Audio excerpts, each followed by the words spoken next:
Nawel Ben Krayem, vous sortez donc ce single qui fait partie d'un CD qu'on va bientôt pouvoir découvrir dans les bacs. Il aura pour titre Par mon nom. Alors d'abord, Mère promise. Habituellement, on entend Terre promise. Pourquoi Mère promise? Que représente la mer pour vous? On pense forcément, vous connaissant, à la mer Méditerranée. Oui, bah déjà c'est une image et j'aime ça, les métaphores, enfin à travers les mots, essayer de décaler un peu et amener des symboles et de la poésie. C'est un truc qui est très présent dans l'imaginaire arabe. On pense beaucoup avec des proverbes, avec des métaphores. Des formules. Des formules et n'importe qui dans un café, dans la rue, est capable de réciter des vers de poésie en Égypte. Enfin, c'est quelque chose qui fait partie de l'imaginaire arabe, de la façon de penser le monde. Et j'ai essayé d'amener ça dans le français, puisque du coup dans cet album j'ai un peu plus pris la parole en français. Je me suis un peu peut-être plus ancrée aussi en tant que... Voilà, je suis franco-tunisienne, j'ai beaucoup chanté en tunisien, j'ai beaucoup fait de choses autour de cette période où vous m'avez reçue après la Révolution. Et là, c'est vrai que sur cet album, j'ai plus pris la parole en français.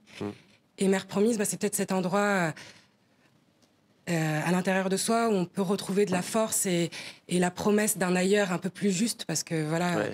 je Quand peux on pas voit m'empêcher l'actualité.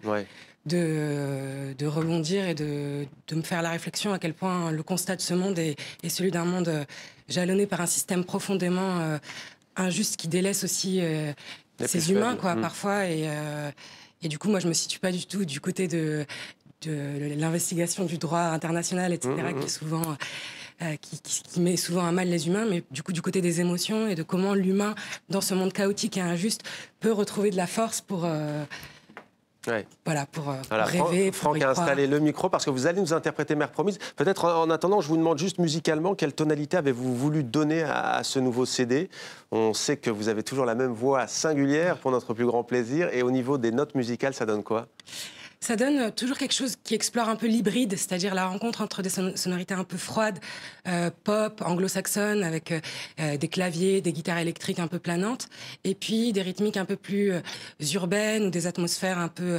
enfin, quelque chose entre l'électronique et l'organique, on va dire, et un espèce de va-et-vient entre des sonorités chaudes et des sonorités plus froides. Eh bien, on va vous laisser vous installer. Nawel Ben Krayem, vous nous interprétez donc Mère promise, c'est à vous.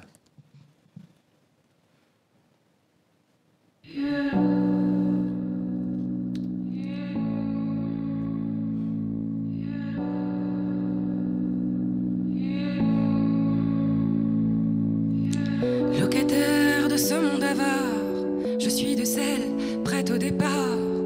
Les anciens me passent leurs histoires pour consoler les enfants le soir. Ici l'espoir est prisonnier du vide, les voix cassées et les fronts pleins de rides. Ici les cœurs sont des pierres solides, ici j'ai dû courber les chines. On te dira de filer droit, mais laisse filer les étoiles vers toi. Sur la mer promise, mes rêves, ma voix à la dérive.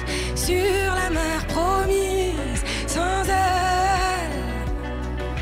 Sur la mer promise, j'entends sa voix loin sur la rive. Une voix insoumise plane sur la mer promise.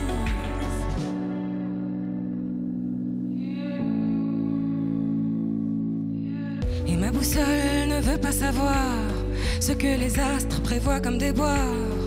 Parce qu'ici le chemin est tracé, les routes barrées avant que tu sois né. Les faux discours nous déracinent, les désastres et la peur nous dominent. Mais ta colère gronde sur les collines, vois-tu ton départ qui s'y dessine? Moi je préfère les étoiles naissantes aux promesses des étoiles filantes. Sur la mer promise, mes rêves, ma voix à la dérive. Sur la mer promise, sans elle. Sur la mer promise, j'entends sa voix loin sur la rive. Une voix insoumise plane sur la mer promise.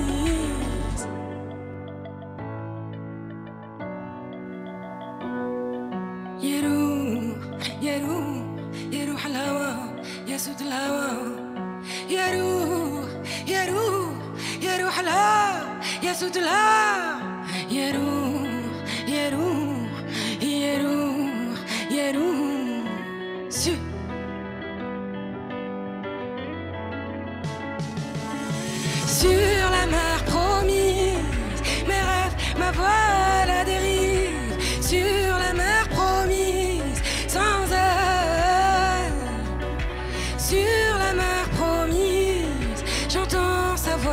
sur la rive, une voix insoumise plane sur la mer promise.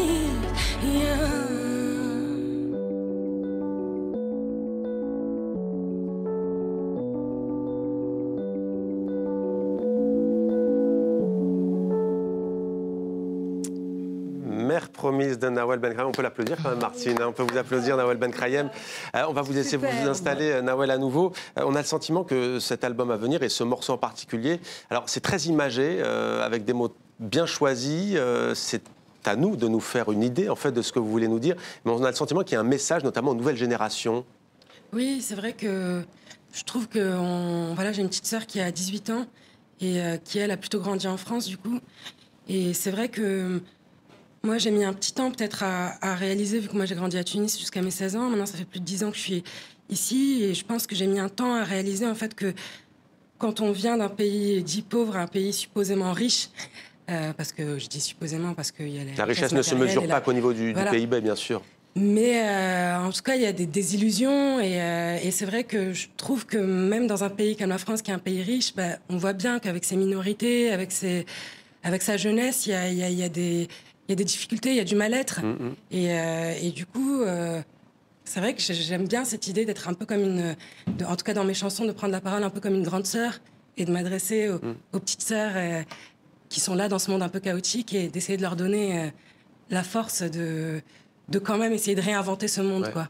Où trouvez-vous votre inspiration, Nawel Benkrayem, pour rappeler aussi votre parcours? Vous le disiez, on vous a beaucoup vu pendant la révolution tunisienne, il y a 7 ans, après le départ de Ben Ali. Qu'est-ce qui vous inspire aujourd'hui? Est-ce que c'est justement ces deux pays, France-Tunisie, ce comparatif que vous venez d'évoquer, ou alors est-ce que votre inspiration est beaucoup plus universelle, on va dire? Après, l'inspiration, elle navigue avec ce qu'on vit, avec ce qu'on traverse. Et c'est vrai que ces dernières années, je pense que j'ai fait plus de choses en France qui m'ont aussi nourrie. J'ai fait des choses avec des associations en France, j'ai donné des ateliers d'écriture, donc j'étais plus au contact de c'est quoi les injustices qui traversent la France, alors qu'il y a quelques années, j'étais très touchée par ce qui se passait en Tunisie, parce que je venais de la quitter, que ça faisait écho aussi à une éducation un peu militante et tout. Donc, ça dépend un peu de ce qu'on traverse. Mais ça, c'est pour peut-être ce qui va donner envie de prendre la parole d'un point de vue de la conscience. Mais après, ce qui inspire, c'est beaucoup plus universel. Et ça peut être plutôt de la poésie, plutôt du roman, plutôt une peinture.